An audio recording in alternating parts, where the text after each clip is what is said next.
ఈ రెండవ రాజుల గ్రంథం 5వ అధ్యాయంలో ఈ నయమాను గురించిన సంగతులన్నీ మనకు బాగా ఎరిగిన సంగతులే.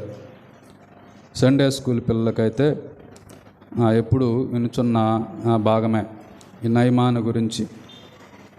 వీరిని గురించిన పాటలు కూడా, సండే స్కూల్ పాటలు కూడా ఉన్నాయి. ఇక్కడ మనము ఈరోజు చదువుకోబోయే భాగం ఏంటంటే 2-3 వచనాల్లో ఉన్న భాగం. సిరియన్లు గుంపులు గుంపులుగా బయలుదేరి ఇశ్రాయేలు దేశం మీదకు పోయిండిరి. వారు అచ్చటి నుండి ఒక చిన్నదాన్ని చెరగొని తేగ అది నయమాను భార్యకు పరిచారం చేయుచుండెను. అది షోమ్రోనులో ఉన్న ప్రవక్త దగ్గర నా ఏలినవాడు ఉండవలనని నేను ఎంతో కోరుచున్నాను. అతడు నా ఏలినవానికి కలిగిన కుష్ఠరోగం బాగు చేయనని తన యజమానురాలితో అనెను. ప్రియులారా, గమనించినట్టయితే సిరియా దేశానికి సైన్యాధిపతి అన్న నయమాను ఒకడున్నాడు. అతని చేత యెహోవాయే సిరియా దేశానికి జయము కలుగజేస్తూ ఉన్నాడు. అతడు తన యజమాను దృష్టికి గనుడై దయ పొందినవాడుగా ఉన్నాడు. అతడు మహాపరాక్రమశాలి, అయితే కుష్ఠరోగి అని ఆయన గురించి రాయబడింది. సిరియన్లు ఒకసారి 2వ వచనంలో చెప్పబడినట్టుగా గుంపులు గుంపులుగా బయలుదేరి ఇశ్రాయేలు దేశానికి వెళ్ళి అక్కడున్న వారిని ఓడించి వారు అచ్చటి నుండి ఒక చిన్నదాన్ని చెరగొని తేగ అది నయమాను భార్యకు పరిచారం చేయుచుండెను అనే మాట ఇక్కడ రాయబడింది. 3వ వచనంలో ఏమందంటే, అది షోమ్రోనులో ఉన్న ప్రవక్త దగ్గర నా ఏలినవాడు ఉండవాలని నేను ఎంతో కోరుచున్నాను. అతడు నా ఏలినవానికి కలిగిన కుష్ఠరోగం బాగు చేయనని తన యజమానురాలితో అనెను. ఇక్కడ సిరియన్లు గుంపులు గుంపులుగా బయలుదేరి ఇశ్రాయేల్ దేశానికి వెళ్ళి వారిని ఓడించి వచ్చేటప్పుడు ఒక చిన్నదాన్ని చెరగా పట్టుకొని వచ్చారు. ఆ చిన్నదాని పేరు ఎవరైనా చెబుతారా? ఎవరైనా ఆ చిన్నదాని పేరు చెప్పగలరా? ఉందా బైబిల్లో? లేదు, పేరు లేదు ఆమె గురించి. ప్రియులారా, ఆమె పేరు లేదు, కానీ ఆమె చేసిన పనులు మాత్రం అక్కడ రాయబడ్డాయి.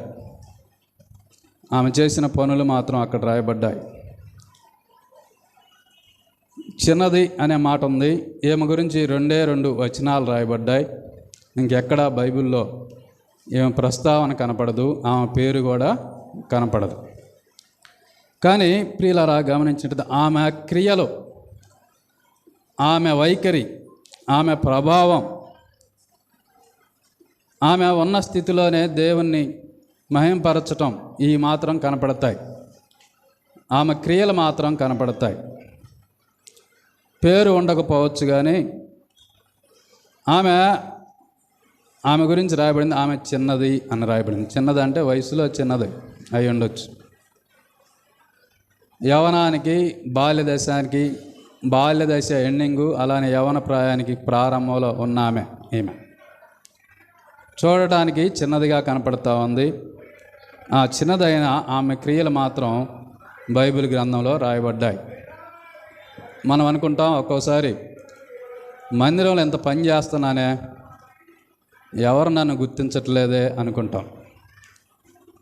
మందిరంలో ఎంత ప్రయాసపడుతుంటేనే ఎవరు నాకేమీ నన్ను అసలు మెచ్చుకున్నట్టు కూడా కనపడదే అని. దేవుని మందిరంలో ఎంతంత కానుకలు వేస్తుంటేనే ఎవరు నన్ను గుర్తించరే అనుకుంటాం. కానీ మనుషులు గుర్తించకపోయినా దేవుడు గుర్తిస్తాడు. ఆ సంగతి గుర్తుపెట్టుకోవాలి. ఒకానొక సమయాన దేవుడు నీకు ప్రతిఫలం ఇచ్చేటప్పుడు నీవు చేసిన ప్రతి పనికి, నీవు దేవుని కోసం వెచ్చించిన ప్రతి పైసాకు కూడా అక్కడ నీకు ప్రతిఫలం ఇస్తాడు అన్న సంగతి మాత్రం మర్చిపోవద్దు. ఏమో పేరు లేదు కానీ మనుషులందరి దృష్టిలో ఈమె తక్కువగా కనపడుతుంది, కానీ ఆమె క్రియలు మాత్రం కనపడుతూ ఉన్నాయి. కాబట్టి మనుషులు గుర్తించలేకపోయినా పరలోకం ఎప్పుడు మనల్ని గుర్తుపెట్టుకుంటుంది అన్న సంగతి ఎప్పుడు మర్చిపోకూడదు. మనుషుల దృష్టికి కాదు మనం చేయాల్సింది పని, దేవుని దృష్టికి చేయాలి అనే మాటలు మనం చూస్తూ ఉన్నాం. దేవుడు ప్రతిదీ గుర్తుపెట్టుకుంటాడు. మనుషులు గుర్తుపెట్టుకోలేకపోవచ్చు, కానీ ప్రభువు ప్రతిదీ గుర్తుపెట్టుకుంటాడు. చిన్న ఉదాహరణ చూపిస్తా. లూకాసు వార్తలో 21వ అధ్యాయంలో, లూకాసు వార్త 21వ అధ్యాయంలో మొదటి 2-3 వచనాలు చూస్తే, కానుకల పెట్టెలో తమ కానుకలు వేయుచున్న ధనవంతులు ధనవంతులను ఆయన పారజూసెను. ఒక బేద విధవరాలు 2 కాసులు అందులో వేయుచుండగా, ఈ బేద విధవరాలు అందరికంటే ఎక్కువ వేసినని మీతో నిజముగా చెప్పుచున్నాను. వారందరూ తమకు కలిగిన సమృద్ధిలో నుండి కానుకలు వేసిరి, కానీ ఈమె తన లేమిలో తనకు కలిగిన జీవనమంతయు వేసినని వారితో చెప్పాను. కానుకల పెట్టెలో కానుకలు వేస్తూ ఉన్నారు. దేవుడు అందరినీ పారజూస్తూ ఉన్నాడు. మీరు ఎంతంత కానుకలు వేసారో నాకు తెలిసిద్దా? తెలియదుగా. కానీ ఎవరికి తెలుసు? దేవునికి తెలుసు. మనం ఎంత కానుకలు వేసామో, దేవుని కోసం ఎంత ఇష్టంగా ఇచ్చామో అవి ఆయనకు తెలుసు. అక్కడ కానుకలు వేస్తూ ఉన్న ధనవంతులను పారజూస్తూ ఉన్నాడు. ఒక భేద విధవరాలు వచ్చి 2 కాసులు వేసింది. అందులో 2 కాసులు వేస్తే ప్రభు అన్నాడు, ఈ భేద విధవరాలు అందరికంటే ఎక్కువగా వేసినని మీతో నిజముగా చెప్పుచున్నాను అన్నాడు. ఈమె 2 కాసులు వేసింది. మిగతా వాళ్ళు 100 రూపాయలు, 1000 రూపాయలు వేసిన వాళ్ళు ఉన్నారు, 100 రూపాయలు వేసిన వాళ్ళు ఉన్నారు, 10,000 వేసిన వాళ్ళు కూడా ఉన్నారు. కానీ అందరికంటే ఎక్కువ వేసింది అని అంటున్నాడు. ఎందుకు ఆ మాట అన్నాడంటే, ఆమెకు ఆ 2 కాసులే ఉంది, ఇక లేవు. రేపు తినటానికి కూడా ఏమి లేవు. అందువలన ఉన్నది మొత్తం వేసింది. అందుకని ఆ మాట అన్నాడు, తన జీవనమంతా వేసింది అని. మిగతా వాళ్ళు 1,00,000 రూపాయలు ఉన్నాడు 1,000 రూపాయలు వేసాడు, 1,00,00,000 రూపాయలు ఉన్నాడు 10,000 వేశారు. అంతేగాని ఏమ మాత్రం అందరికంటే ఎక్కువగా వేసింది అన్నాడు. ఆడ గమనించినట్టయితే సహజంగా వాళ్ళ ఆలోచన ఏముంటుందంటే, ఈ ముసలామ, ఈ భేద విధవరాలు ఏం వేసి ఉంటుందిలే, ఆమె వేసే కానుక ఎంతలే అనుకొని ఉండొచ్చు. కానీ ఆమె వేసిన కానుకను ఎవరు గుర్తించారంటే ప్రభు గుర్తించాడు. ఏమే పేరు కూడా లేదు అక్కడ. ఈ భేద విధవరాలు పేరు కూడా లేదు. బైబిల్లో కొంతమంది పేర్లు లేవు, కానీ వారు చేసిన ఘనమైన కార్యాలు ఉన్నాయి. రాజుల గ్రంథంలో గనురాలైన ఒక స్త్రీ ఉన్నది. కాబట్టి ఈ 2వ రాజుల గ్రంథంలో ఈ 5వ అధ్యాయంలో సిరియన్లు గుంపులుగా బయలుదేరి ఇశ్రాయేలు దేశం నుండి ఒక చిన్నదాన్ని పట్టుకొని వచ్చినట్లుగా మనం చూస్తూ ఉన్నాం. ఈ చిన్నది గమనించినట్టయితే 2 మాటలు, ఒక్క మాటే చెప్పింది. ఏమని చెప్పిందంటే, షోమ్రోన్లో ఒక ప్రవక్త ఉన్నాడు, నా ఏలినవాడు అక్కడ ఉండాలని నేను ఎంతో కోరుచున్నాను, నా ఏలినవానికి కలిగిన కుష్ఠరోగం బాగు చేయనని తన యజమానులతో అనినట్లుగా మనం చూస్తూ ఉన్నాం. గొప్ప ప్రసంగం ఏం చేయలేము, గొప్ప మాలాగా ఒక అరగంట నిలబడి లేదా ఒక 30 గంట నిలబడి ప్రసంగం చేయలే. ఒక మాటే చెప్పింది. తానున్న ప్రదేశంలో ఒక మాట చెప్పగలిగింది ప్రభువుని గురించి లేదా దేవుని గురించి. మనము కూడా మనమున్న స్థానంలోనే ప్రభువును మహింపరచాలి. అది ప్రాముఖ్యమైన సంగతి. ఈమె ఈ చిన్నదానిలో ఉన్న ఒక 3 సుగుణాలు మనం చెప్పుకొని మనం ముగించుకుందాం. గమనించినట్టయితే చూడండి, మళ్ళా 2వ వచనం చదువుతున్నాను. సిరియన్లు గుంపులుగా బయలుదేరి ఇశ్రాయేలు దేశం మీదకు పోయిండిరి. వారచ్చటి నుండి ఒక చిన్నదాన్ని చెరగొని తేగా అది నయమాను భార్యకు పరిచారము చేయుచుండెను అన్నాడు. ఈమెని ఇశ్రాయేలు దేశంలో నుండి పట్టుకొని వచ్చారు. బలవంతంగా పట్టుకొని వస్తే ఆమె ఏం చేస్తూ ఉందంటే నయమాను భార్యకు పరిచారం చేస్తూ ఉంది. అంతకుముందు తల్లిదండ్రుల దగ్గర ఉంది, ఇప్పుడు తల్లిదండ్రుల దగ్గర నుండి తీసుకొచ్చారు బలవంతంగా, ఇక్కడ పని చేయించుకుంటా ఉన్నారు. అంతకుముందు ఇంటిలో గారాబంగా పెరిగింది, ఇక్కడ పనికత్తిగా పని చేస్తూ ఉన్నది. కానీ దేవుని విషయంలో సనిగినట్లు కానీ, తాను ఈ స్థితికి వచ్చానని బాధపడినట్టు కానీ, దేవుడు నాకు అన్యాయం చేశాడన్న మాట కానీ ఈమె నోట రాల. దేవుడిచ్చిన స్థితిలోనే దేవుడిచ్చిన స్థితిని స్వాగతించింది. దేవుడిచ్చిన స్థితిని స్వాగతించింది. మనము కూడా ఏం చేయాలంటే దేవుడిచ్చిన స్థితిని ఏం చేయాలంటే స్వాగతించాలి. ఒక్కోసారి అంతకుముందు ఆరోగ్యంగా ఉంటాం, ఇప్పుడు అనారోగ్యం లేకపోవచ్చు. అంతకుముందు సాఫీగా మన జీవితం సాగి ఉండొచ్చు, ఇప్పుడు కష్టాలతో సాగుతూ ఉండొచ్చు. ఈ అమ్మాయి తల్లిదండ్రుల దగ్గర ఉంటే ఒక యువరాణిలాగా బ్రతికింది. తల్లిదండ్రుల దగ్గర ఏ ఆడపిల్లకైనా వివాహం కాబోయే ముందు స్వాతంత్రం ఉంటుంది, ఆ కుమారులకైనా కుమార్తెలకైనా స్వాతంత్రం ఉంటుంది. అటువంటి స్వాతంత్రాన్ని ఇప్పుడు ఏమైందంటే కోల్పోయింది. అయినా కూడా దేవుని విషయంలో సనుక్కోకుండా గొనుక్కోకుండా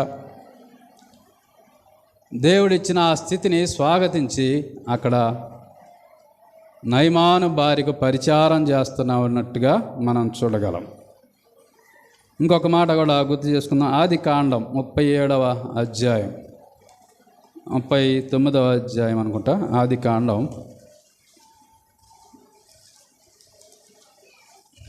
ఒక మాట చదువుతాను. 39వ అధ్యాయము 20వ వచనం. అతన్ని పట్టుకొని రాజు ఖైదీలు బంధింపబడు చెరసాలలో వేయించెను, అతడక్కడ చెరసాలలో ఉండెను అనే మాట యోసేపు గురించి రాయబడింది. అతడక్కడ చెరసాలలో ఉండెను అనే మాట రాయబడింది. ఈ యోసేపు ఎటువంటి వాడంటే తండ్రికి ఏకైక ఇష్టుడైన కుమారుడు. ఏకైక కుమారుడు కాదు కానీ ఇష్టుడైన కుమారుడు. 37వ అధ్యాయం చూడండి, 37వ అధ్యాయం 2వ వచనం. యాకోబు వంశావళి ఇది. యోసేపు 17 ఏండ్ల వాడై తన సహోదరులతో కూడా మందన మేపుచుండెను. అతడు చిన్నవాడై తన తండ్రి భార్యలైన బిల్హా కుమారుల యొద్దను జిల్ఫా కుమారుల యొద్దను. అప్పుడు యోసేపు వారి చెడితనమును గురించి సమాచారం వారికి తండ్రి యొద్దకు తెచ్చుండేవాడు. మరియు యోసేపు ఇశ్రాయేలు వృద్ధాప్యమందు పుట్టిన కుమారుడు గనుక తన కుమారులందరికంటే ఎక్కువగా అతన్ని ప్రేమించి అతని కొరకు విచిత్రమైన నిలువుటంగిని కుట్టించెను అన్నాడు. అది తండ్రికి ఇష్టమైన కుమారుడు, కుమారులందరిలో కంటే ఇష్టమైన వాడు ఒక నిలువుటంగిని, ఒక మంచి శ్రేష్టమైన నిలువుటంగిని ఇతని కోసం కుట్టించినట్టుగా మనం చూస్తాం. అటువంటి తండ్రి దగ్గర ఉన్నవాడు, ఇష్టుడైన వాడు ఆ తర్వాత ఎక్కడికి వెళ్ళాడంటే జైలుకి వెళ్ళాడు. తప్పు చేసి కాదు, ఏ నేరం చేయకుండానే జైలుకి వెళ్ళాడు. అయినా కూడా ఆ జైలులో కృంగిపోలేదు, బాధపడలేదు. దేవుడు ఇలాగ చేశాడేందని దేవుని మీద సనిగిన వాడు మాత్రం కాదు. దావీదు జీవితాన్ని కూడా గమనించినట్టయితే దావీదు సైన్యాధిపతిగా ఉన్నాడు. సౌలు దగ్గర సైన్యాధిపతిగా ఉన్న దావీదు ఏ సైన్యం అయితే తాను చెప్పినట్టు చేస్తూ ఉన్నారో అదే సైన్యం చేత తరమబడ్డాడు. అయినా కూడా దావీదు దేవుని మీద అన్యాయం చేసేడే కానీ సనుక్కున్నవాడు కాదు అనే మాట మనం చూస్తాం. ఇంకొక మాట చూద్దామండి. ఫిలిప్పీలకు రాసిన పత్రిక 4వ అధ్యాయం. ఫిలిప్పీలకు రాసిన పత్రిక 4వ అధ్యాయం గమనించినట్టయితే 11, 12 వచనాలు. ఫిలిప్పీలకు రాసిన పత్రిక 4వ అధ్యాయం 11, 12. నాకు కొదువగలిగినందున నేను ఇలాగ చెప్పట్లేదు. నేనే స్థితిలో ఉన్నానో ఆ స్థితిలో సంతృప్తి కలిగి నేర్చుకొని ఉన్నాను. దీన స్థితిలో నెరుగుదును, సంపన్న స్థితిలో నెరుగుదును. ప్రతి విషయములోనూ అన్ని కార్యముల్లోనూ కడుపు నిండి ఉండుటకును ఆకలిగా నుండుటకును సమృద్ధి కలిగి ఉండుటకును లేమిలో ఉండుటకును నేర్చుకొని ఉన్నాను అన్నాడు. అది పౌలు గారు గమనించినట్టయితే తార్సు పట్టణానికి చెందినవాడు. ఆ తార్సు పట్టణంలో నివసించేవారు మంచి సంపన్నులు, మంచి ధనవంతులు. అటువంటి వాడు సౌలు. ఈ ధనవంతుడు ఎటువంటిగా వాడు మారాడంటే దీనస్థితికి మారిపోయాడు. అయినా కూడా సంపన్న స్థితిలో ఉన్నా, దీనస్థితిలో ఉన్నా, కడుపు నిండి ఉన్నా, ఆకలిగా ఉన్నా, నేను సమృద్ధి కలిగి ఉన్నా కూడా నేనున్న స్థితిలోనే దేవుణ్ణి స్తుతించడం నేర్చుకున్నాను అంటున్నాడు. ఏ స్థితిలో ఉన్నా కూడా సంతృప్తి నేర్చుకున్నాను అంటున్నాడు. కాబట్టి దేవుడు మనకి ఏ స్థితి ఇస్తే ఆ స్థితిలో ప్రభువుని విడిచిపెట్టకుండా, ప్రభువు మీద సనుక్కోకుండా ఆ స్థితిలోనే సంతృప్తి కలిగి ఉండటం నేర్చుకోవాలి. ఇశ్రాయేలు చిన్నది కూడా అంతే. ఇశ్రాయేలు చిన్నది కూడా గమనించినట్టయితే శత్రువుల చేత తీసుకురాబడింది. తల్లిదండ్రులు దూరంగా ఉన్నారు, తన దేశానికి దూరంగా ఉంది, తన ఊరికి దూరంగా ఉంది, శత్రువుల ఇంట్లో ఉన్నది. ఒకప్పుడు ఇంట్లో గారాభంగా పెరిగిన ఆమె ఇప్పుడు పనికత్తిగా ఉన్నది. అయినా కూడా ఆమె ఉన్న స్థితిలోనే మరి ఆమె ఉన్న స్థితిని, దేవుడిచ్చిన ఆ స్థితిని స్వాగతించినట్లుగా మనం చూడగలం. అటువంటి అలవాటు నేర్చుకోవాలి దేవుని పిల్లలు. అటువంటి అలవాటు నేర్చుకోవాలి. దేవుడు ఏ స్థితి ఇచ్చినా కూడా దాన్ని స్వాగతించే వారముగా ఉండాలని ఈ మాటల ద్వారా మనకు అర్థమవుతా ఉన్నది. ఈమెలో మొదటి గుణం ఏంటంటే దేవుడు తనకిచ్చిన స్థితిని స్వాగతించేదిగా ఉన్నట్టుగా మనం చూస్తాం. రెండవ మాట చూద్దాం. చూడండి, రెండవ మాట గమనించినట్టయితే ఈమె 3వ వచనంలో 2వ కొరింథీయులకు రాసిన పత్రిక 2వ రాజుల గ్రంథంలో 5వ అధ్యాయంలో 3వ వచనం ఏం చెప్తున్న మాట ఏంటంటే,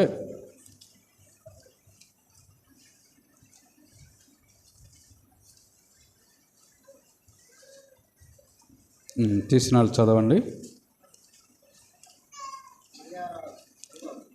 3వ వచనం, అది షోమ్రోనులో ఉన్న ప్రవక్త దగ్గర నా ఏలినవాడు ఉండవలనని నేనెంతో కోరుచున్నాను అని,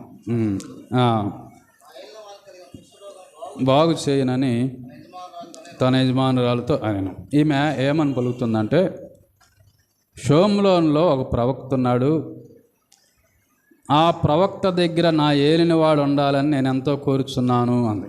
ఈమెను తీసుకొచ్చింది ఎవరు? అక్కడే ఉంది కదా, నయమానే కదా. ఆ కుష్ఠవ్యాధి కలిగిన ఆ సైన్యాధిపతి నయమానే కదా ఆమెను తీసుకొచ్చింది.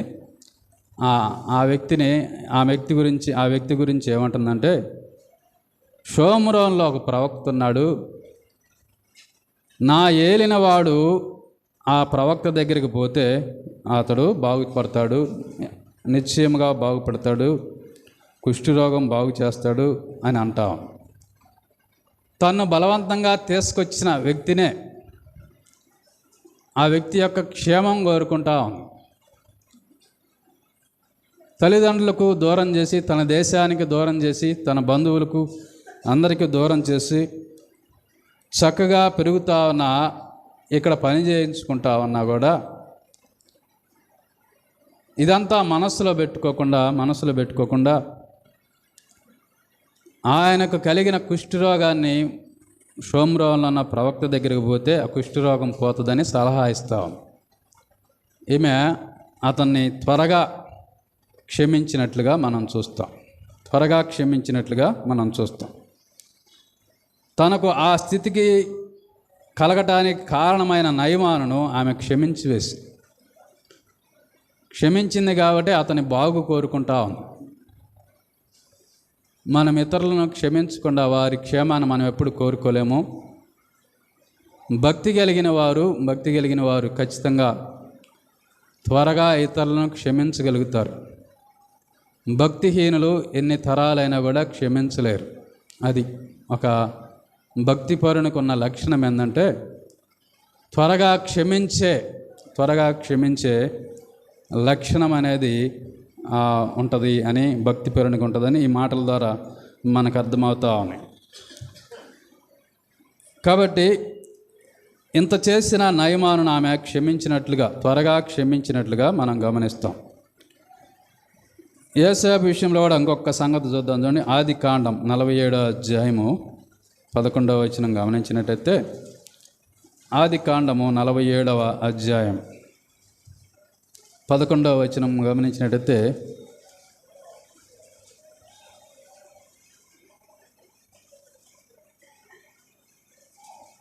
లేదా అంటే ముందు 6 చదువుదాము.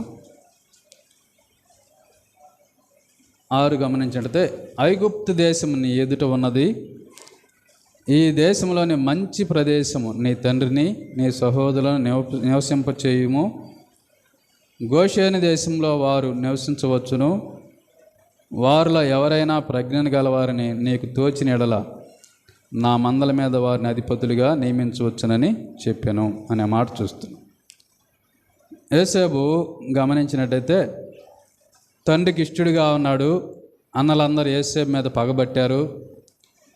ఏం చేశారంటే, ఒకనాడు తండ్రి అన్నలకు వారు మందను మేపుకోవడానికి పోయినప్పుడు అన్నలు ఎలాగున్నారో చూసి వారికి కావాల్సిన ఇచ్చిరామని పంపించినప్పుడు అన్నలందరూ యోసేపు మీద పగబట్టి అతన్ని కొట్టి ఒక గుంటలో పడవేసి, తర్వాత వారిలో ఒకడు దయదలిచి ఆ గుంటలో నుండి తీసి మిద్యానీయులకు అమ్మి వేసినట్టుగా మనం చూస్తాం. అక్కడి నుంచి పొతీఫర్ ఇంటికి వెళ్ళటం, పొతీఫర్ భార్య చేసిన ఆ అక్రమం వల్ల మళ్ళా జైలుకి వెళ్ళటం, ఇలాగా జరిగినాయి. ఇవన్నీ జరిగిన తర్వాత రాజు కలగంటం, ఆ కలభావాన్ని యోసేపు వివరించటం, అప్పుడు రాజు యోసేపుని హెచ్చించడం, ప్రధాని అయ్యాడు. ఐగుప్తు దేశానికి ప్రధాని అయ్యాడు. ఆ ప్రధాని అయినాక రాజు ఏమన్నాడంటే, నీ ముందర ఎవడు తన కాలుని కానీ చెయ్యి కానీ ఎత్తటానికి లేదు, నా వలే 2వ రథం మీద నువ్వు తిరుగుతావు, ఈ దేశం మొత్తం నా సింహాసనం తప్ప మొత్తం ఇక నీకు అప్పచెప్పాను, నువ్వేం చేస్తే అదే, ఈ దేశాన్నే నీకు అప్పచెప్తున్నానని చెప్పి యోసేపుకు అప్పగించాడు. అలాగా అప్పగించిన తరుణంలో కరువు వచ్చినది. అన్నలందరూ ఆ దేశంలో కరువుకు చచ్చిపోతామేమో అని చెప్పేసి ఐగుప్తు దేశానికి ధాన్యం కొనటానికి వచ్చారు. ఆ కొనటానికి వచ్చినప్పుడు అన్నలను మొత్తం పరీక్షించాడు. తర్వాత తాను పరిచయం చేసుకున్నాడు, అన్నలను చేర్చుకున్నాడు. అక్కడ రాయబడిన మాట ఏంటంటే, ఫరో ఏమన్నాడంటే, ఈ దేశమంతా నీ ఎదుటున్నది, నీ తండ్రిని నీ సహోదరులను మంచి దేశాన్ని నివసింపజేయము అన్నాడు. తన అన్నలు చేసిన పనికి తన్ను కొట్టడం, గుంటలో పడద్రోయటం, మిద్యానీయులకు అమ్మివేయటం, ఇవన్నీ కానీ గుర్తుపెట్టుకున్నవాడైతే, పగ తీర్చుకోవాలని గుర్తుపెట్టుకున్నవాడైతే వారిని అక్కడనే నశింపజేసేవాడేమో కానీ అలాగ గుర్తుపెట్టుకోవాలి. వారిని ఎప్పుడో క్షమించి వేశాడు. 11వ వచనంలో, ఫరో ఆజ్ఞాపించినట్లు యోసేపు తన తండ్రిని తన సహోదరులను ఐగుప్తు దేశంలో నివసింపచేసి ఆ దేశంలో రామసేసను మంచి ప్రదేశంలో వారికి స్వాస్థ్యమునిచ్చెను అనే మాట చూస్తుంది.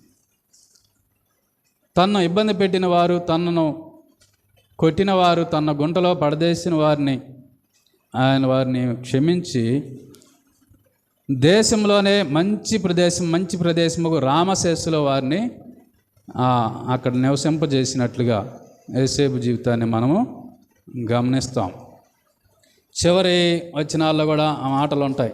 చివరి వచనాల్లో మరి గమనించినట్టయితే 50వ అధ్యాయం 20వ వచనం చూడండి.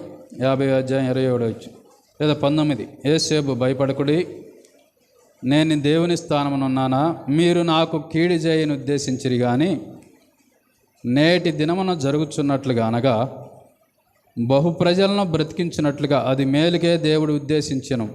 కాబట్టి భయపడకుడి, నేను మిమ్మును మీ పిల్లలను పోషించదనని చెప్పి వారిని ఆదరించి వారితో ప్రీతిగా మాట్లాడాను అనే మాట చూస్తాం.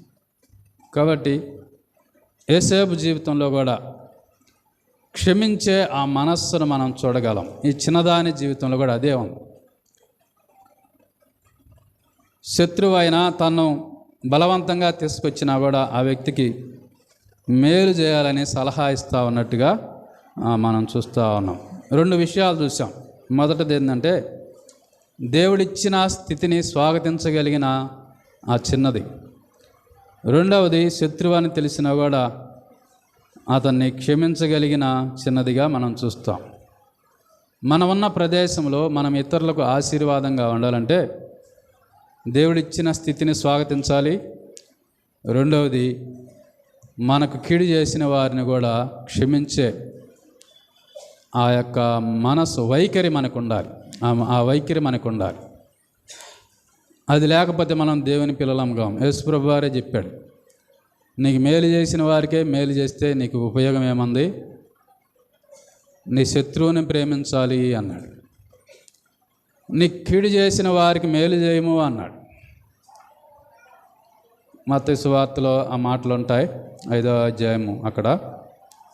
కాబట్టి క్షమించే వైఖరి కలిగి ఉన్నది చిన్నది, దేవుడిచ్చిన స్థితిని స్వాగతించినది. రెండోది ఆమె వైఖరి, క్షమించే వైఖరి మనకు కనపడతా ఉన్నదనే మాట మనం చూస్తాం. ఆ 3వ మాట చూడండి, అక్కడనే ఆ చదువుకున్న దాంట్లోనే 2వ రాజుల గ్రంథంలోనే 3వ వచనం గమనించినట్టయితే, 3వ వచనం గమనించినది, అది షోమ్రోన్లో ఉన్న నా ప్రవక్త దగ్గర నా ఏలినవాడు ఉండవలనని నేను ఎంతో కోరుచున్నాను. అతడు నా ఏలినవానికి కలిగిన కుష్ఠరోగం బాగు చేయనని తన యజమానురాలుతో అనెను. అతనికి కుష్ఠరోగం ఉన్నదన్న సంగతి ఏమో తెలిసింది. ఇంట్లో ఉంటుంది కాబట్టి రోజంతా యుద్ధానికి పోయేస్తాడు. యుద్ధానికి పోయి వచ్చేటప్పుడు ఆ చేతులకున్న ఆ బ్లౌజు, ఆ శరీరానికి ఉన్న ఆ కవచాలు తీసేటప్పుడు శరీరం ఆ వేళ్ళు అవి కనపడతాయి. ఆ వేళ్ళు ఎలా ఉంటాయంటే రక్తం కారుతా కుష్ఠరోగంతో ఉంటాడు. ఇదంతా గమనించినదై ఎవరు అడగకుండానే షోమ్రోన్లో ఒక ప్రవక్త ఉన్నాడు, ఆయన దగ్గరికి పోతే నా యజమానుడు బాగుపడతాడని సలహా ఇచ్చింది. ఎవరైనా అడిగారా? నయమాన్ అడిగాడా? నయమాన్ భార్య ఏమైనా అడిగిందా? పనివాళ్ళు ఏమైనా సలహా అడిగారా అంటే ఎవరు అడగల. కానీ సలహా ఇచ్చింది. అతన్ని ప్రేమించి అక్కడ సలహా ఇచ్చినట్లుగా మనం చూస్తూ ఉన్నాం. మనం కూడా అడగకపోయినా కూడా మనం ఇచ్చిన సలహా వలన ఇతరులు బాగుపడతారనుకుంటే, లేదా మనం చేసిన చిన్న సహాయం వలన వారు అడగకపోయినా బాగుపడతారనుకుంటే మనము కూడా అడగకపోయినా చేయాలి. అది ప్రాముఖ్యమైన సంగతి. 3వది, కాబట్టి వాళ్ళ సంతోషాన్ని ఈమె కోరుకున్నట్లుగా మనం చూస్తూ ఉన్నాం. సామెతల గ్రంథంలో ఒక మాట చూడండి, 24వ అధ్యాయం 17వ వచనం. సామెతల గ్రంథం 24వ అధ్యాయము 17వ వచనంలో అక్కడ ఒక మాట రాయబడింది. 24:17, నీ శత్రువు పడినప్పుడు సంతోషింపకము, వాడు తొట్టిల్లినప్పుడు నీ మనస్సున ఉల్లసింపకము అన్నాడు. నీ శత్రువు పడినప్పుడు సంతోషించొద్దు, వాడు తొట్టిల్లినప్పుడు నీ మనస్సును ఉల్లసించొద్దు అంటున్నాడు. కాబట్టి ప్రియులారా, శత్రువు పడినప్పుడు సంతోషపడబాకండి. అటువంటి స్థితి మనకు కూడా వస్తుంది. వాడు తొట్టి పడినప్పుడు మనస్సు ఉల్లాసంగా ఉంచుకోబాకండి. మనం కూడా ఏదో ఒకనాడు తొట్టి పడవచ్చు అని బైబిల్ గ్రంథం గుర్తు చేస్తా ఉన్నది. శత్రువు అయినా కూడా అతనికి సహాయం చేసినట్లుగా, సలహా ఇచ్చినట్లుగా ఈమె నేను ఎంతో కోరుచున్నాను అని ఆమె హృదయంలో నుంచి వచ్చింది. క్షమించింది. క్షమించడం మాత్రమే కాకుండా అతని బాగు కోరుకుంటా ఉంది. నాబోటుడైతే ఈ నయమాన్ మా దేశం నుండి, మా ఇంటి నుండి నన్ను తెచ్చాడు కాబట్టి ఈ నయమానికే కాదు, ఈ నయమాని భార్యకు కూడా, ఈ నయమాని పని వాళ్ళందరికీ కుష్ఠరోగం రావాలని కోరుకుంటాడు. కానీ ఆమె అలా కోరుకోలే. ఏమి కోరుకుందంటే బాగుపడాలా నా యజమానుడు, నా శత్రువు అయినా నేను అతనికి మేలు చేయాలి, అతను నేను క్షమించాను అని కోరుకున్నది. కాబట్టి ప్రియులారా, మేలు చేసినట్లుగా మనం చూస్తాం. మనము చేయగలిగిన సహాయం వారు అడగకపోయినా కూడా దానివల్ల వారికి మేలు ఉంటుందంటే మనం చేయాలి. దావీదు జీవితంలో కూడా ఒక మాట చూద్దాం చూడండి. మొదటి సమూయేలు గ్రంథం 17వ అధ్యాయం 33వ వచనం. మొదటి సమూయేలు గ్రంథం 17వ అధ్యాయము. సౌలు ఈ ఫిలిష్తీయుని ఎదుర్కొని వారితో పోట్లాడుటకు నీకు బలము చాలదు, నీవు బాలుడవు, వాడు బాల్యం నుండి యుద్ధాభ్యాసం చేసిన వాడని దావీదుతో అనెను. ఫిలిష్తీయులు ఇశ్రాయేలు ప్రజలు యుద్ధానికి బయలుదేరారు, ఎదురెదురుగా నిలబడ్డారు. 17వ అధ్యాయం చదువుకుంటే మీకు అర్థమవుతుంది. ప్రారంభంలో ఒకరా పక్క ఒకరి పక్క యుద్ధానికి నిలబడ్డారు. ఫిలిష్తీయుల సైన్యంలో నుండి 6 మూరల జానెడు ఎత్తుగలిగిన గొల్యాత్ అనేవాడు బయటకు వచ్చాడు. 6 మూరల జానెడు ఎత్తు అంటే 9 అడుగుల దాకా, 9 అడుగుల పైనే ఉంటాడు. అటువంటి వాడు బయటకు వచ్చాడు. వాడు బాల్యం నుండి యుద్ధ నేర్పరి. వాడు ధరించే ఆ యొక్క ఆయుధాలు మీరు చదువుకుంటే మీకు అర్థమవుతుంది ఎంతెంత బరువులు ఉంటాయో ఇలాగా.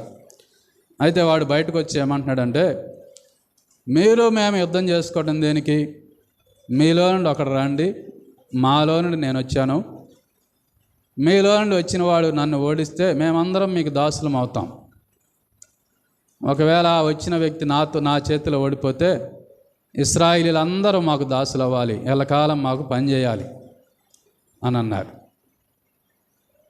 అట్లా వచ్చి ఎవరో రాండి అంటే ఒక్కడు కూడా రాలా. ఆ యుద్ధంలో ఎవరెవరు ఉన్నారంటే దావీదు అన్నలు కూడా ఉన్నారు. చూడండి, దావీదు అన్నలు 17వ అధ్యాయం 13వ వచనం. అయితే యెష్షయి యొక్క 3 పెద్ద కుమారులు యుద్ధమునకు సౌలు వెంట పోయి ఉండిరి. యుద్ధమునకు పోయిన ఆ 3 కుమారుల పేర్లు ఏమనగా, జ్యేష్ఠుడు ఏలియాబు, 2వ వాడు అమీనాదాబు, 3వ వాడు షమ్మా అన్నాడు. 3 కూడా యుద్ధానికి పోయి ఉన్నారు. సౌలు ఉన్నాడు. సౌలు కానీ దావీదు అన్నలు కానీ ఒక్కరైనా ఆ గొల్యాతుని ఎదుర్కోవడానికి ఎవరు బయటికి రాలా. ఒకరోజు వచ్చాడు, యుద్ధానికి రమ్మన్నాడు, ఎవరు రాలా. సాయంత్రం అయింది, మళ్ళీ ఎవరి ఇళ్ళకు వాళ్ళు వెళ్ళిపోయారు. ఆ రోజుల్లో ఎలా ఉంటుందంటే చీకట పడితే యుద్ధం చేయరు. ఇప్పుడులాగా కాదు, రాత్రిపూట వచ్చి బాంబులు వేయటం ఇప్పుడు పరిస్థితులు అయ్యి.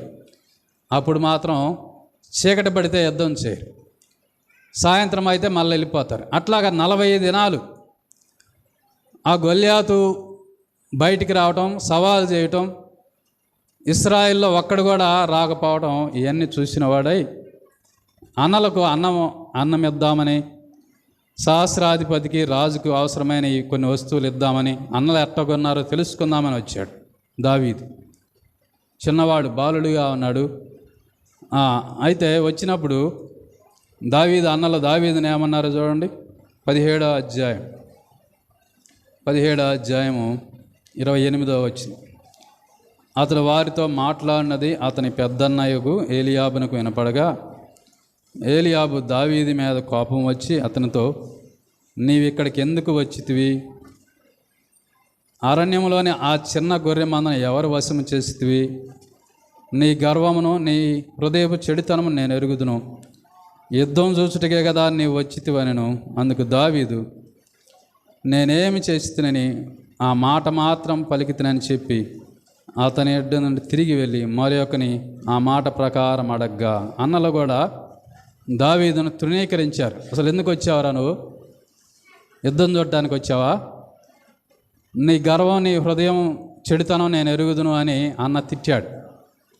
అయినా కూడా అన్నకు ఎదురు చెప్పకుండా అవతలకు పోయి ఆ ఫిలిష్తీయుని చంపితే రాజు ఏమిస్తా అన్నాడని అడిగాడు. దావీదు హృదయంలో ఏముందంటే ఒక విశ్వాసం ఉంది. దేవుడు నేను సింహాన్ని ఎలుగుబంటును చంపిన బలాన్ని ఇచ్చాడు, ఈ ఫిలిష్తీయుని కూడా అట్లాగనే దేవుడు నా చేతికి అప్పచెప్తాడు, నేను ఖచ్చితంగా ఇశ్రాయేల్ ప్రజలకు సహాయం చేయగలను అని మనస్సులో ఉంది. కానీ ఎవరు అడగల.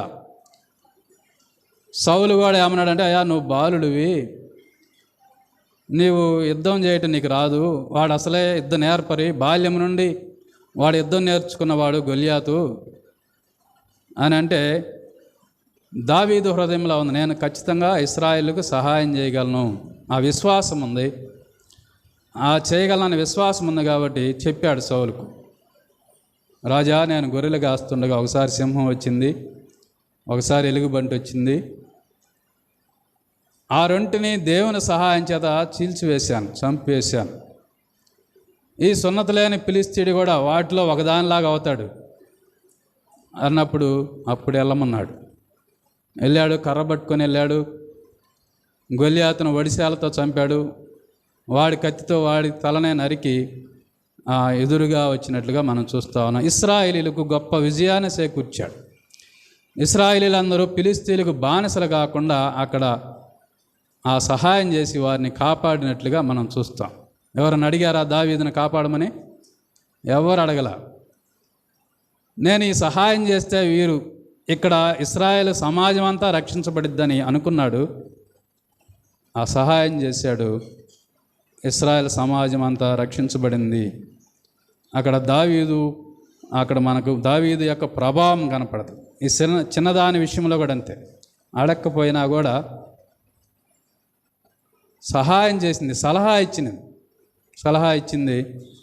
దాని ప్రకారమే ఈ నయమాన్ వెళ్ళాడు, ఎలీషా దగ్గరికి వెళ్ళాడు. ఎలీషా ఇంటి ముందర బయట నిలబడ్డాడు, పనివాడిని పంపించాడు, ఒక వ్యక్తిని పంపించాడు, ఎలీషాని పిలిపించమంటే ఎలీషా ఏమనంటే, యోర్దాను నదిలో పోయి 7 మార్లు మనమును బాగుపడతాడు అని చెప్పాడు.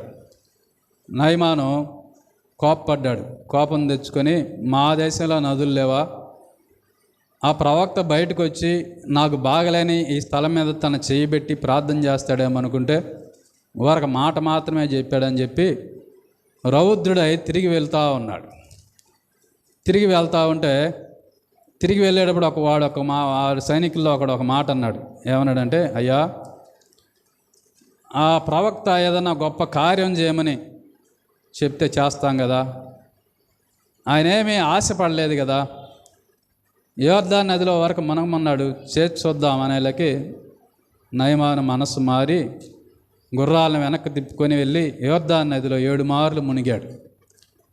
7వ మారు మునిగి లేవగానే అతని దేహం ఎలాగ మారిందంటే పసిపిల్లవాడి దేహంగా మారిపోయింది. చూడండి, ఇప్పుడు నయమాన్ ఏమంటున్నాడు? 5వ అధ్యాయం 2వ రాజుల గ్రంథం 5వ అధ్యాయం గమనించినట్టయితే 14 వచ్చిన, అతడు పోయి దైవజనుడు చెప్పినట్టు యోర్దాను నదిలో 7 మార్లు మునగ్గా అతని దేహము పసిపిల్ల దేహమై అతడు శుద్ధుడాయను. అప్పుడు అతడు తన పరివారంతో కూడా దైవజనుని వద్దకు తిరిగి వచ్చి అతని ముందర నిలిచి, చిత్తగించుము, ఇశ్రాయేల్లో ఉన్న దేవుడు తప్ప లోకమంతటి అందున మరొక దేవుడు లేడని నేను ఎరుగుదును అన్నాడు.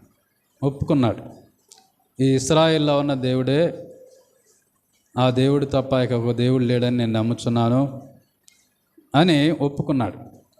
ఆ తర్వాత గమనించినట్టయితే 18వ వచనం చూడండి, నా యజమానుడు మొక్కుటకు రిమ్మోను గుడిలో చొచ్చి నా చేతి మీద ఆనుకున్నప్పుడు నేను రిమ్మోను గుడిలో నమస్కారం చేసినట్లా రిమ్మోను గుడిలో నేను నమస్కారం చేసిన సంగతిని గురించి యెహోవా దాసుడైన నన్ను క్షమించునుగాకని నయమాను చెప్పగా ఎలీషా నెమ్మది కలిగి పొమ్మని అతనికి సెలవిచ్చెను.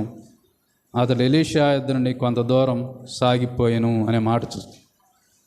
అంతకుముందు చేసిన దానికి క్షమాపణ కోరుకున్నాడు, నిజమైన దేవుణ్ణి తెలుసుకున్నాడు, తన ఇంటికి నెమ్మదిగా తిరిగి వెళ్ళాడు.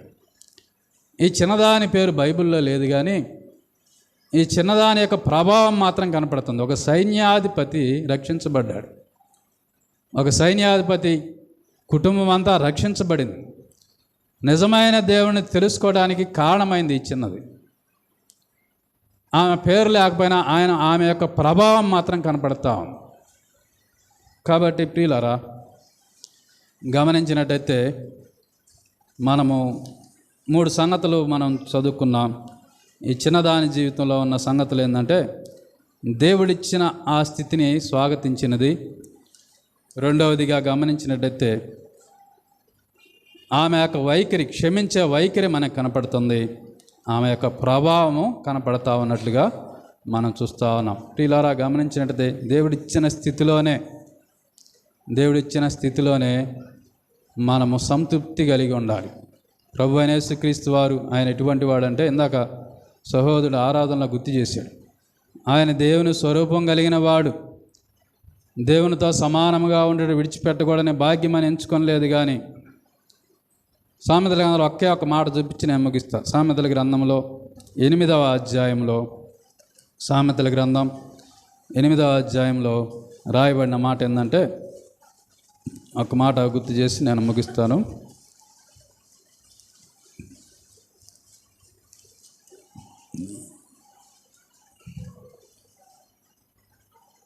30వ వచనం, నేను ఆయన వద్ద ప్రధాన శిల్పినై అనుదినము సంతోషించుచు నిత్యము ఆయన సన్నిధిని ఆనందించుండును. ఆయన కలుగజేసిన పరలోకమును బట్టి సంతోషించుచు నరులను చూసి ఆనందించుచుంటిని అన్నాడు. ప్రభు అయిన యేసుక్రీస్తు వారిని గురించి చెప్పబడిన మాట. దేవుని యొద్ద ప్రధాన శిల్పిగా ఉన్నాడు. ఆయన అనుదినము సంతోషిస్తూ ఉన్నాడు. తండ్రి కుడి పార్శ్వమున ఉండి. అయినా కూడా దేవుడు భూలోకంలో నరులను రక్షించాలి వెళ్ళమన్నప్పుడు ఆయన స్థితి అంతా మారిపోయింది. ఆయన దేవుని స్వరూపం కలిగిన వాడు ఉండి దేవునితో సమానముగా ఉండుట విడిచిపెట్టకూడని భాగ్యం అని ఎంచుకోలేదు. కానీ మనుషుల పోలికగా పుట్టాడు. మనుషుల పోలికగా పుట్టాడు. ఎక్కడ పుట్టాడు? పశువుల పాకలో జన్మించాడు. తండ్రి కుడి పార్శ్వమున అనుదినము ఆనందించున్న ఆయన పశువుల పాకలో పుట్టాడు. ఒకసారి మరొక మాట అన్నాడు, నక్కలకు బొరిలు ఉన్నాయి, ఆకాశ పక్షులకు గూళ్ళు ఉన్నాయి, మనిషి కుమారుడుకు తలవాల్చుకుంటకు స్థలము లేదు అన్నాడు. వాల్చుకోవడానికి స్థలము లేదు. సముద్రంలో నిద్రపోయాడు. అలాగా ఉన్నాడు ప్రభు. భూలోకంలో అంతకుముందున్న స్థితి కంటే వేరే స్థితి అనుభవించాలి. మానవ శరీరాన్ని ధరించుకోవాలి. ఆ శరీరం మీద మానవులందరి కొరకు దెబ్బలు తినాలి. చేతుల్లో చీలలు కొట్టించుకోవాలి. పాదంపై పడవాటి మీద కొట్టించుకోవాలి. తలపై ముళ్ళకిరీటం పెట్టించుకోవాలి. అయినా కూడా ఆ స్థితిలో ఆయన ఆనందించాడు, సంతృప్తి కలిగి ఉన్నాడు. అతడు తనకు కలిగిన వేదనను చూసి తృప్తి నొందును అని ఉంది. యెషయా గ్రంథంలో 53వ అధ్యాయంలో అతడు తనకు కలిగిన వేదనను చూసి తృప్తి నొందాడు. అక్కడున్న స్థితిని బట్టి ఆ చీలలతో బాధపడుతున్న ఆయన, ఆ గాయాలతో బాధపడుతున్న ఆయన తృప్తిగా ఉన్నాడంట. కాబట్టి తృప్తిగా ఉండటం నేర్చుకుందాం. దేవుని మీద సనగటం మానుకుందాం. దేవుడు అన్యాయం చేశాడనే మాట వదిలేద్దాం. తృప్తి కలిగి ఉందాం. మన వైఖరి మార్చుకుందాం. ఇతరులను క్షమించే మనస్సు కలిగి ఉందాం. మూడోది, మనము కూడా ఎంతో కొంత ఇతరుల మీద ప్రభావం చూపాలి. ఫలానా వ్యక్తి చేసిన మాట సహాయం వల్ల నేను ఈ స్థితిలో ఉన్నా, నేను బాగుపడ్డా. ఫలానా వ్యక్తి చేసిన సహాయం వల్ల నా జీవితం మారిందని చెప్పుకునే ప్రభావం మన జీవితంలో కూడా కనపడాలి. అలాగున్నప్పుడు మన పేర్లు కూడా జీవ గ్రంథంలో రాయబడతాయని గుర్తు చేస్తూ ముగిస్తూ ఉన్నాను. దేవుడు కొద్ది మాటలు దీవించునుగాక. చిన్న ప్రార్థన చేసుకుందాం.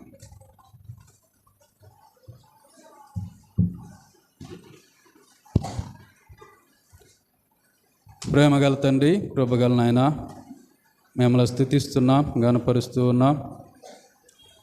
ఇశ్రాయేలు చిన్నదాని గురించి సంగతులు కొన్ని మాటలు చదువుకోవడానికి మీరు అనుకూలపరిచిన దాన్ని బట్టి స్తుతులు స్తోత్రము చెల్లిస్తూ ఉన్నాం. ఆమె పేరు లేదు నాయన, చిన్నదే కానీ మనుషుల దృష్టిలో తృణీకరించబడిందే కానీ మీ దృష్టిలో మాత్రం మీ జీవగ్రంథంలో ఆమె చేసిన క్రియలు రాయబడ్డాయి. మేము కూడా మనుషులు మెప్పు కోరుకొనక మీ మెప్పు కోరుకునే వివరంగా ఉండేటకు కృప చూపండి, సహాయం దయచేయండి. మీరు ఇచ్చిన స్థితిలోనే మిమ్మల్ని స్తుతించే భాగ్యం మాకు అనుగ్రహించండి. ఇతరులను క్షమించే వైఖరి కలిగి ఉండటానికి సహాయం దయచేయండి. మా జీవితాల్లో కూడా ఇతరుల ద్వారా కొంత ప్రభావం ఇతరుల మీద ఉండినట్లు కృప చూపించమని, దేవా, ఎత్తబడిన మాట వృధా పోకుండా నీరుగట్టి ఫలింపు చేయమని మీ కృపగల హస్తానికి మమ్మల్ని మేము అప్పచెప్పుకుంటూ మా ప్రభుని మీ ప్రియకుమారుడైన యేసుక్రీస్తు వారి పరిశుద్ధమైన నామమున ఘనమైన నామమున ప్రార్థిస్తున్నాం తండ్రి. ఆమేన్. అందరూ లేచి నిలబడి